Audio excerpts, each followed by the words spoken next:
여러분 안녕하세요. 원격 수업 2차 시 한국어의 위상과 미래 2차 시 수업을 시작하도록 하겠습니다. 선생님 얼굴이 안 보이고 책만 보이니까 아마 여러분 공부하기가 더 좋을 것 같아요. 그리고 실시간 수업이 아니라서 조금 여러분 편안한 부분도 있어요. 대신에 그 편안함을 더 여러분이 열심히 공부하고 자기 개발하는 데 투자해야지 집에서 늘어지게 있는데 보내면 안 돼요. 국어 수업 오늘 부담스럽지 않게 할 거니까 잘 집중해 주기 바랍니다. 지난 시간에 여러분들은 한국어의 위상과 미래라는 글 앞부분을 읽었어요. 한국어의 위상이 국제사회에서 점점 높아지고 있다는 것을 표와 자료를 통해서 확인하였고, 그리고 우리 한국어에 대한 관심과 함께 한글 자체도 정보화 시대에 굉장히 어울리는 문자이기 때문에 앞으로 더 기대된다라는 내용까지 읽었습니다. 그런데 실제적으로 우리나라 현실에서는 외래어라든지 한자어들을 많이 사용하고 있다라는 내용까지 읽었고, 오늘은 286쪽 읽고 그 뒤 학습활동을 통해서 본문 내용을 정리하고 오늘날 우리들의 언어 습관을 돌아보고 조상들의 언어 습관은 어땠나 이것을 살펴보는 시간을 갖도록 하겠습니다.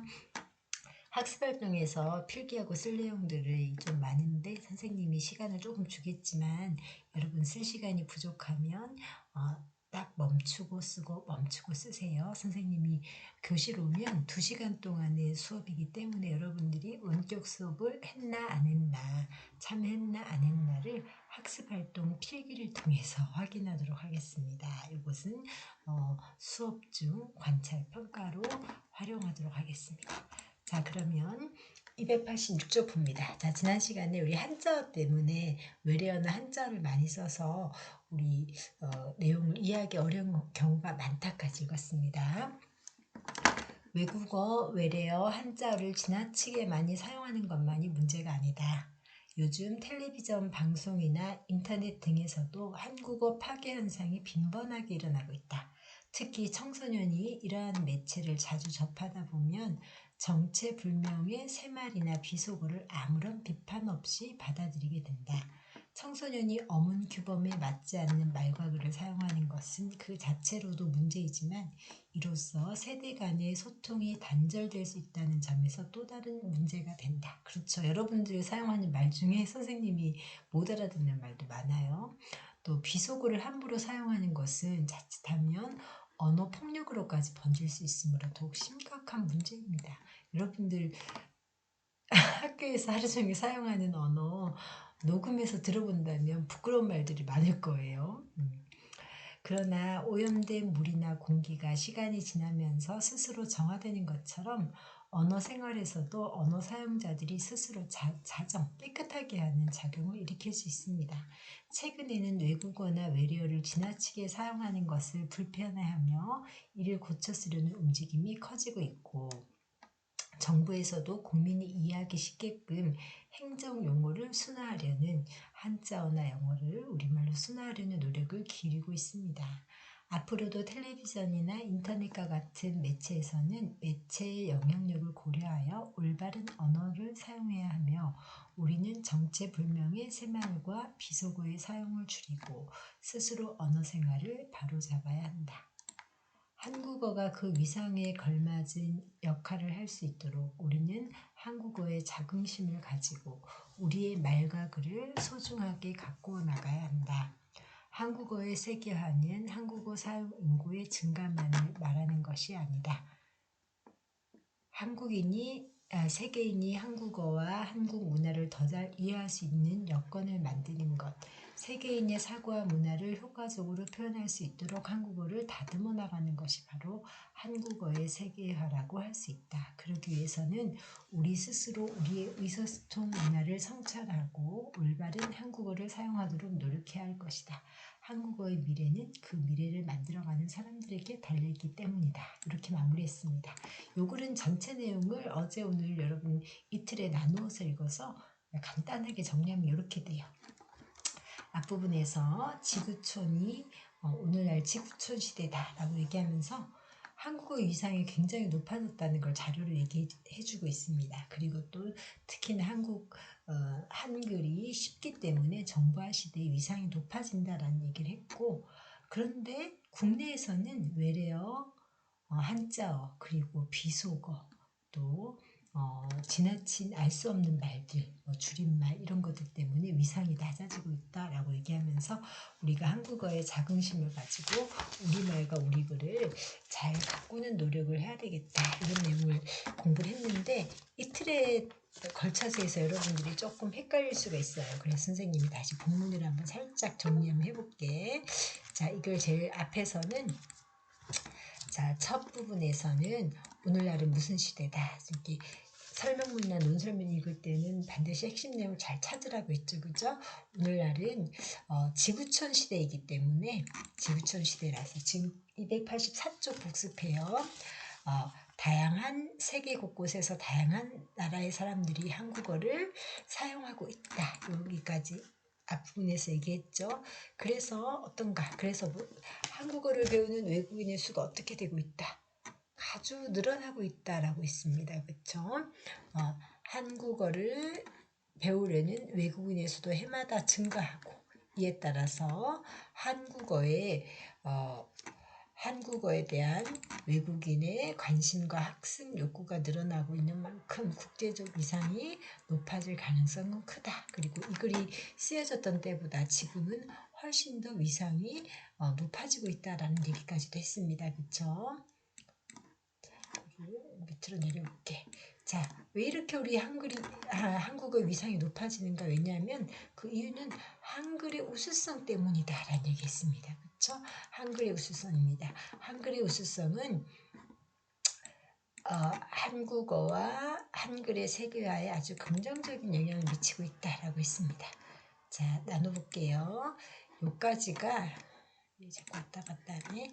여기까지가 처음이에요. 여기까지가 처음이고, 여기까지가 처음이고, 한국어를 많은 사람들이 사용한다라는 것이고, 그 다음에 중간 1로 가보겠습니다. 중간 1은 어디냐면 한국어 위상이 막 높아지고 있다라는 거였어요. 그게 어디까지냐면 지금 읽은, 이것도 이래야 되겠네. 여기까지가 중간 1입니다. 중간 1. 한국어 위상이 높아지고 앞으로 더 높아질 것이다 라고 얘기하는 데가 중간 1이고, 자, 그런데 국내에서 우리는 오히려 한국어를 사람들이 어문 규범에 맞지 않는 말을 사용합니다. 이런 얘기였죠. 그죠? 우리는 실제 언어 생활에서 한국어를 잘못 사용할 때가 많다. 그리고 또 외래어 한자어를 무분별하게 사용하기도 한다. 이런 얘기를 했고요. 오늘 읽은 부분에서 또 어떠냐면은 한국어 파괴 현상이 빈번하게 일어난다.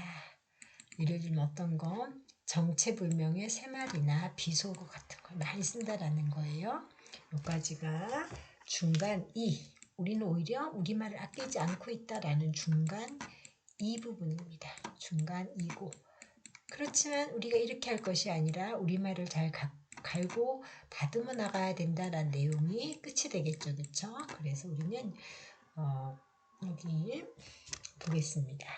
중간 2하고 연결해서 우리는 정체불명의 새말과 비속어의 사용을 줄이고 언어 생활을 바로잡아야 한다. 이게 중심 내용이 되겠죠.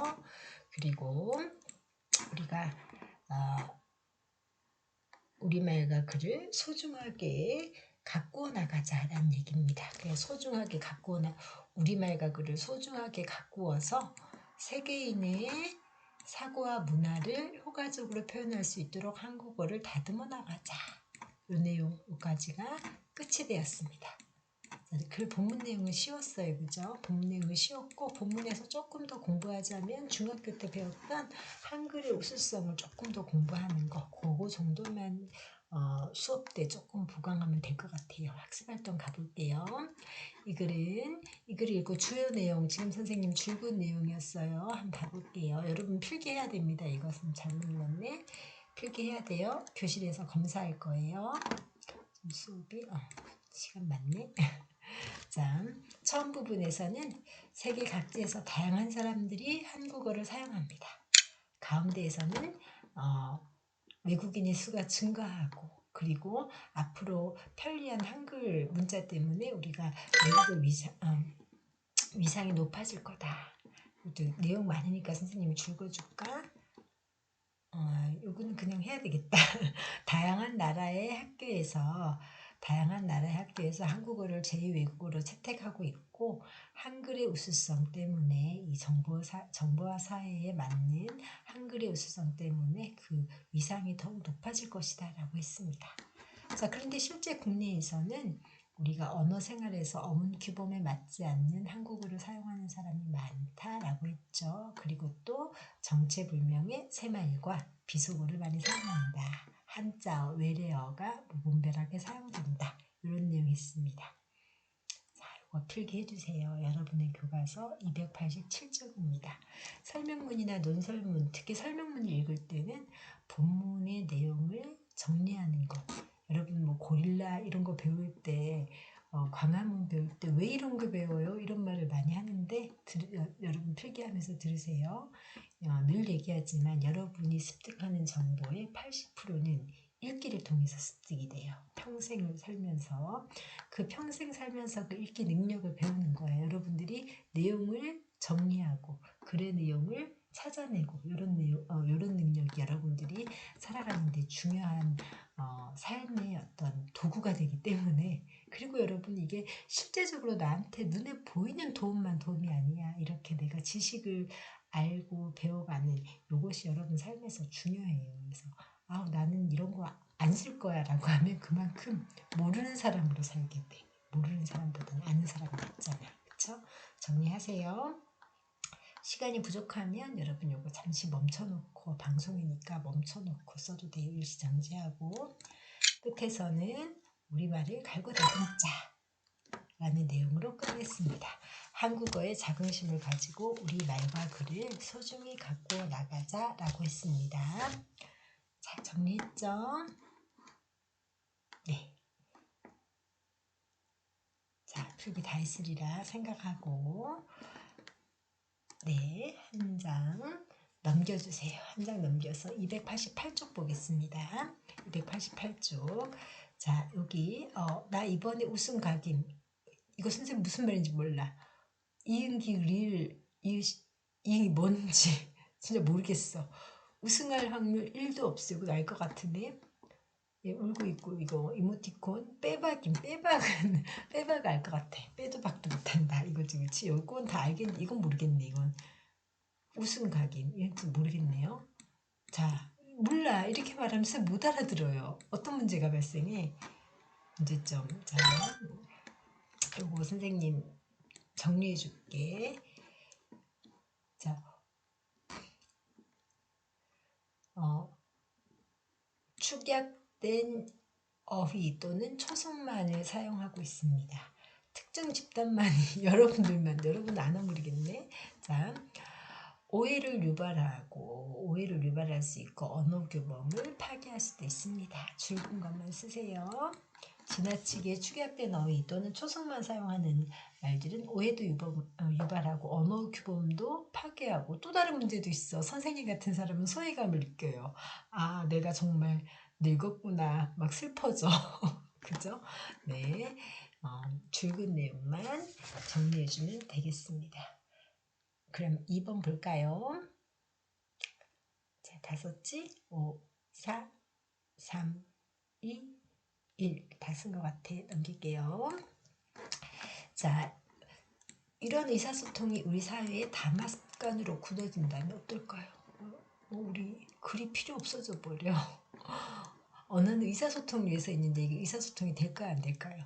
안 됩니다. 그쵸? 의사소통 어려움. 의사소통 어려움. 자, 내리자. 의사소통 어려움. 어휘와 표현들이 점점 소멸해요. 지금도 우리 옛말들, 우리가 사용하던 아름다운 옛말들이 많이 사라지고 있는데 말들이 점점 없어져 버리죠. 진지한 대화나 지적인 토론도 어려워질 수 있습니다. 그래서 가능하면 친구들하고 이렇게 쓰는 것이 쓸 수는 있어요, 여러분. 이렇게 감정을 또 빠르고 정확하게 여러분 친구들 사이에서는 쓸 수는 있겠지만 공식적으로 써야 할 때는 공식적인 말도 쓸 수 있게 잘 다듬어야 되겠죠. 네, 자 20초, 25초까지만 기다려줄게. 네, 다 썼으리라 생각하고 시간이 부족하면 일시 정지하고 써주세요. 자, 그러면 밑에 보겠습니다. 다음은 일상생활에서 흔히 볼 수 있는 휴대전화 판매 계약서래요. 가와 나중에 이해하기 쉬운 것을 택하고. 자, 가는 휴대전화 구입 시 할부 수수료율은 연 5.9%이고 상환 방법은 원리금, 균등, 분할, 상환입니다. 무슨 말인지 잘 생각해야 돼. 자, 휴대전화를 할부로 살 때는 할부 이자를 한 해에 5.9%로 내야 합니다. 여기 연이라고 나왔네. 휴대전화 값은 원금과 이자를 합친 금액을 매월 내는 방식으로 갚습니다. 당연히 가가 쉬워요, 나가 쉬워요? 나가 쉽죠. 여기는 뭐가 많이 들어갔다? 어려운 한자어가 많이 들어갔습니다. 자, 할게요. 자, 어려운 한자어를 쉽게 풀어서 쓰고 있습니다. 그리고 우리말의 조사를 잘 사용해서 말의 의미를 잘 연결하고 있습니다. 어려운 한자어를 쉽게 풀어서 쓰고 조사를 더 많이 사용해서 말의 의미를 잘 연결합니다. 그래서 이렇게 자꾸 풀어 쓰고 우리말을 살려 쓰는 습관을 들이지 않으면 우리말이 점점 더 없어지는 거예요. 그래서 가능하면 우리말을 쓰는 습관을 사실은 어른들이 더 들여야 돼. 이거는 학생들보다. 그쵸? 어른들이나 또 기존 어떤 사회의 체제에서 이런 것들을 가능하면 많은 사람들이 이해하기 좋은 방법으로 해주는 게 좋겠죠. 자, 오늘은 학습활동을 다 할 거라서 필기 부분이 좀 많아요. 선생님이 검사할 거니까 잘 정리하세요. 289쪽 가보겠습니다. 289쪽. 자, 다음 글을 읽고 우리말의 담화 간습을 알아봅시다. 담화라는 것은 대화를 담고 있는 상황까지를 다 말하는 거예요. 담화라고 해요. 대화 더하기 상황까지를 담아 통으로 인식할 때 담화라고 하는데 우리나라의 어른들은 어떤 담화 간습을 갖고 있었나 생각해 보겠습니다. 상대방의 마음을 상하게 하거나 불편하게 하는 말을 전달해야 하는 상황일 때 우리 조상들은 직설적으로 말하지 않고 넌지시 돌려 말하는 방법을 사용하여 상대방의 반응과 깨달음을 간접적으로 이끌어내고자 하였다. 돌려 말했다는 거예요. 전해오는 여러 이야기에서 이런 태도를 엿볼 수 있다. 고려 말 이방원은 이성계가 왕이 되는 것을 반대하던 정몽주를 회유하기 위해 다음과 같은 시조를 지어 불렀다. 여러분 다 알죠, 그죠? 이런들 어떠하며 저런들 어떠하리 만수산 드렁치기 얽혀진들 그 어떠리 우리도 이렇게 얽혀져 100년까지 누리리라. 회유하기 위해서 쓴 글이죠. 조선시대는 이런 일도 있었대요. 즉위초에 경영과 정부를 소홀히 하였던 광해군이 내관 이봉정에게 살이 찐 이유를 묻자 나란히를 잘 안 봤대요. 광해군이. 여기도 벌써 한자 많이 쓰였네. 그쵸? 소신이 선왕을 모실 때 선왕께서 공사청에 납시어 나랏일을 열심히 하시었기 때문에 옆에서 모시느라 낮에는 밥 먹을 겨를이 없었고 밤에도 편히 잠을 못 잤습니다. 그런데 지금은 전하께서 공사청에 납시지 않아 소신은 종일 태평하게 쉬고 고달픈 일이 없으니 어찌 살이 찌지 않겠습니까? 라고 대답하였다고 합니다. 자, 그러니까 왕께서 내가 열심히 일하셔야 나도 살이 빠진다 이런 얘기를 돌려서 했네요. 네. 자, 전달하고자 한 의도가 뭔지 이방원은 뭐죠? 정몽주에게 우리 편이 되라 이런 얘기예요. 새로운 나라를 함께 세워서 새 나라를 함께 세우자 이런 마음이고 이봉정은 왕에게 나란 일을 열심히 하자 또 지금 현재 열심히 하고 있지 않다 이런 거를 깨우치기 위해서 이렇게 직접 말하기, 돌려 말하기. 돌려 말하기예요. 네, 돌려 말하기는 잘해야 돼. 그런데 센스 있게 잘해야지 자칫하면 오해를 살 수도 있어요. 자, 그럼 아이고, 자, 두 번 다 적었죠? 간단하게 여러분 적어도 돼요. 여러분들이. 자, 이와 같은 간섭과 유사한 사례. 도서관 자판 소리를 열심히 내는 사람에게 이게 도서관입니다. 자판을 치는 소리를 줄여달라는 그런 의미고요. 그죠? 그러니까 친구들하고 할 때도 살 때도 여기 예시답안 요건 안 적어도 돼요. 선생님 안 적어도 된다는 거 안 적어도 돼요. 우리 일상생활에서 많이 쓰는 거라서 그냥 보기만 할게요. 옷 사기 위해서 의견을 물어보았을 때 이 옷 어때? 물으면 다른 거 입어보자라고 말하면 별로 안 어울린단 말이에요. 그쵸? 어, 용돈 받을 때 요즘 책값 많이 올랐어요. 이거 무슨 말이야? 용돈 더 주세요. 이런 말이에요. 이거 안 적어도 돼. 이런 거 있지. 이게 여자들 말이 어려워. 여자들 미용실 갔다 와서 내 머리 어때? 어때? 그러면 괜찮아. 괜찮아. 이것은 별로 안 괜찮다는 거야. 아주 격한 반응이 나서 와 완전 예쁘다 이래야 오늘 진짜 잘 어울려 이래야 예쁘다는 거지. 뭐 괜찮아. 괜찮아 이런 말도 사실은 잘 들어야 돼요. 그죠? 하여튼 여기 289쪽에서 계속해서 하는 말은 우리말은 직접 하는 말보다 돌려서 많이 표현한다. 상대방을 배려하는 돌려 말하기가 많다라는 거였어요. 자, 한 장 더 넘겨보겠습니다. 기억에서 리을의 의미를 파악해보고 이와 같은 속담을 사용하여 얻는 효과는 무엇인지. 지금 속담은 여러분 일반적으로는 많이 아는데 여기 우리 교과서에 나오는 것들이 여러분 좀 모르는 것도 있을 것 같아서 여러분 상식을 좀 늘리라고 선생님이 일부러 여기까지 수업해요. 자, 17가지 그렇게나 뜯어가니 촌놈들이 잘 걷는가? 아하, 그렇죠. 세금 이렇게 뜯어간다는 얘기인 거야. 나는 이때까지 인간하면 고름이 데라디아하고 말썽 없이 내 안내만은 그래 이것이 가시 있고 끝이 있어사제 밑구녕 뚫어진 도가지에 물 붓기도 아니고 참말로 해도 너무하는구만. 개구락지도 움쳐야 뛰는 것인디 모구다리에 피 빼대기 훑어만 갈라고 환장을 하니 사람이 숨을 쉬고 살겠단 말이여. 선생님은 발음이 잘 안 되네. 고름이 살되랴. 썩은 것이 다시 살이 되겠느냐 이런 말이야. 썩은 것이 다시 살이 안 되니까 그랬던 일이 다시 잘 될 일은 없다 이런 것이고요. 밑 빠진 독에 물 붓기는 여러분 알고 있죠, 그죠? 아무리 노력해도 되지 않는다라는 거죠. 그 다음에 개구리도 움츠려야 뜬다라는 거, 한번 움츠렸다가 확 움츠려야 뜬다는 거야. 그죠?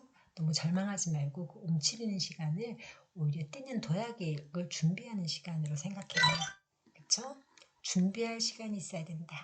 아무리 급하더라도 그 일을 이루려면 준비할 시간이 있어야 한다. 그런 의미였습니다. 모기 다리에서 피 뺀다. 모기 다리 봤나요? 막 엄청 가늘지, 그죠? 근데 그 모기다리에서 피를 뺀다고 하니까 아주 어려운 처지에 있는 사람에게서 금품을 뜯어낸다. 이런 의미입니다. 속담을 잘 사용하면 어때요? 속담을 잘 사용하면 당연히 요건 안 적어도 되겠어요. 자, 요건 적지 마세요. 위에 뜻만 적어. 우리가 의미도 잘 이해하고 재미도 느끼게 되고 그래요. 요거는 여러분들이 속담에 대한 상식을 늘려라라고 선생님이 읽은 문제이기 때문에 여기 부분에만 기억해주면 되겠습니다. 자, 밑에 한번 봐볼게요. 밑에 것도 여러분 속담 살은 쏘고 주어도 말은 하고 못 죽는다. 말 신중하라는 뜻이죠.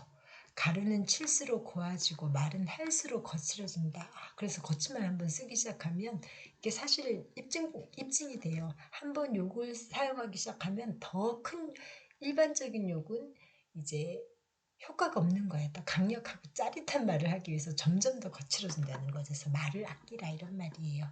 3살 먹은 아이 말도 귀담아 들으랬다. 다른 사람의 말을 경청하는 습관 얘기합니다. 그죠?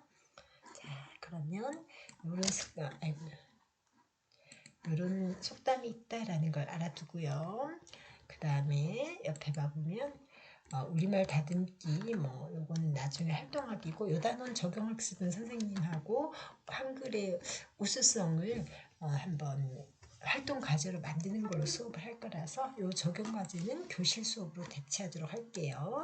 여기 요 페이지 290쪽은 그냥 속담 이런 게 있다. 그것만 알아두면 돼요. 여러분 오늘 공부했던 내용 복습 한번 해볼게요. 오늘은 본문 읽은 내용을 정리 한번 해봤고요. 그리고 오늘날 우리의 언어 습관을 한번 돌아봤고요. 우리 조상들은 어떤 담화 습관을 갖고 있었나 봤고, 그 다음에 다양한 우리말의 속담도 살펴봤고, 그리고 말과 관련된 속담도 살펴봤습니다. 적용학습은 교실에서 선생님하고 같이 다른 활동으로 대체하도록 하겠습니다.